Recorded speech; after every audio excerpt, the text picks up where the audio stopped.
Could war fix a recession or perhaps actually just distract the public? Well, we'll get into it right away. Let's take a look at what has happened. In the previous video, we talked about Nancy Pelosi visiting Taiwan. Is it going to happen? Is it not going to happen? Here we are. Our visit reiterates that America stands with Taiwan, a robust, vibrant democracy, and our important partner in the Indo-Pacific. So here she was. This was posted just minutes after her arrival, and it marks what hasn't happened in a long time. Okay, since 1997, I believe it was. Pelosi tells Tsai visit shows U.S. won't abandon Taiwan. So they're not only just going there and doing things behind the scenes, they're making it all public. They want this to be a part of, hey, we are working with you. We're going to make sure you're taken care of. Look at this. Today, our delegation came to Taiwan to make an unequivocally clear that we will not abandon our commitment to Taiwan, and we are proud of our enduring friendship. So this is, one after the other. They're basically talking about all these things, just saying that the relations are very good. At the same time, I believe I have it here, but Russia made their commitment to China. America's solidarity with the 23 million people, goes on. Okay, so these are her statements directly from her own Twitter. If you want to check that out, there it is. TV tower in Moscow. China, Russia is with you. So that's just interesting to say the least, to look at it, and you could see the two sides, the two factions forming right now. What does that mean? Well, obviously, if there is going to be a real hot war, we know who the two sides are. What about this? In Fujian right now. So this area is in China, directly like the closest place to Taiwan it can be. And there is a massive buildup of military presence that's happening here. And there have been many, many videos about this. I see them. How do you know that's real? Well, there's so many different videos. And of course, I can't verify the location. I don't live there. But this just shows us what's been happening. So is this the war to fix the recession or simply a distraction from what's been happening? Now, what has distracted a lot of people during this period of time? Well, certainly inflation has been part of that, right? Well, you may know of Zoltan if you watch this channel. You've been watching it for a while. Zoltan, something I talk about all the time. No, I'm not talking about a character from a movie, but we are discussing one individual that used to work at the desk for the New York Fed. And basically the desk is where they do all the open market operations.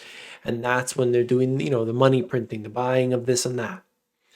And Zoltan is always right on the money, like scary how accurate he is. And he says something interesting. Pulsar says L-shaped recession is needed to conquer inflation. So there's a couple things in here. War is inflationary. Think of an economic war as a fight between the consumer-driven West, where the level of demand has been maximized, and the production-driven East, where the level of supply has been maximized to serve the needs of the West. That pattern held until East-West relations soured and supply snapped back.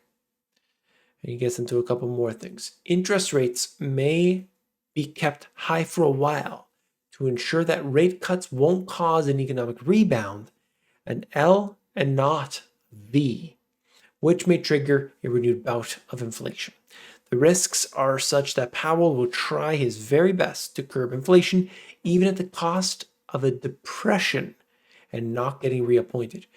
Like, he's saying they will go into a depression to stop inflation. Now, I don't know how many people believe that, but this guy's track record is fantastic, to say the least. So it's just interesting. And it is my personal opinion here, based on all the research, based on, if you read my books, that the Federal Reserve, the central banks, what they do is with intention.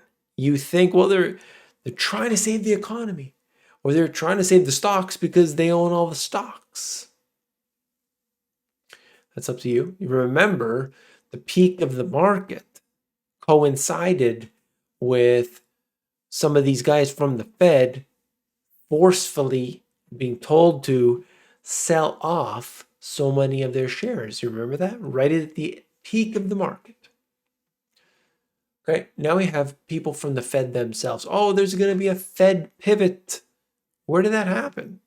It felt like I missed the memo. But look, this article at Bloomberg gets into several people from the Fed, remarks from Daily, Cleveland's Loretta Mester, and Chicago's Charles Evans helped trigger a surge in Treasury yields as traders reconsidered how much more the central bank will raise interest rates and whether it could move to cut them in early 2023. That's the expectation. It would be maybe towards the end of the year into next year. But check this out. Mester told the Washington Post that she wants to see very compelling evidence that month-to-month price increases are moderating before that she can say the U.S. central bank tightening cycle is accomplishing its goal of curbing inflation. So at this point, not even the case. And why? Because their measure of inflation has gone up. Evans, speaking with reporters, said policymakers are, quote, probably at least a couple reports away from seeing the kind of improvement in the inflation data that would reinforce the notion that they are on the right track with monetary tightening.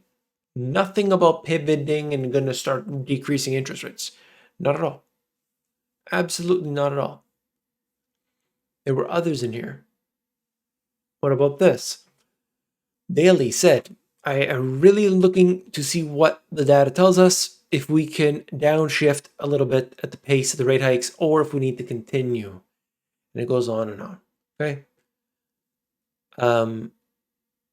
You got to look at this and see it for what it is. We are talking about a time in which inflation has gone high. This is creating a problem for millions of people in the United States. And they've got to watch out what they do, because they may create mass civil unrest. And as a result, people take to the streets, people protest, people do a lot of things that, not the best sort of thing will happen. So let's look at this. This is according to Bullard, which I thought was funny. Since modern central banks have more credibility than their counterparts in the 1970s, what? It appears that both the Fed and the ECB may be able to disinflate in an orderly manner and achieve a relatively soft landing. Yeah, we'll see about that. So Bullard is still saying that soft landing nonsense, but this is where we go. And then we have this. Worsening drought drives California water prices to an all-time high. The average spot price in the state is up 56% since the start of the year. We're talking about water, something so basic yet so central, and the prices continue to rise. Inflation is out of control. Food prices, in this case here, water, there's shortages of all kinds of things. It's so unbelievable, to say the least. So I hope that everybody will try to do what they can to be prepared. Take care of themselves, take care of their families. Take those extra steps today to make that happen, because we don't know what tomorrow will bring. And so I don't believe that a base case for Taiwan is a war, an outright war. But we've already seen cyber attacks taking place, apparently, supposedly, against the presidential office in Taiwan. And so who knows what this could be? Anyway, what I wanted to suggest was that people simply look at all the information for themselves and do their best for themselves and their families. So if you appreciated this, don't forget to subscribe right down below. I'll bring you a new video about this topic. I'm going to break it down, looking at inflation and looking at, of course, what's happening with Taiwan. I'll cover everything. Make sure you subscribe. Take care.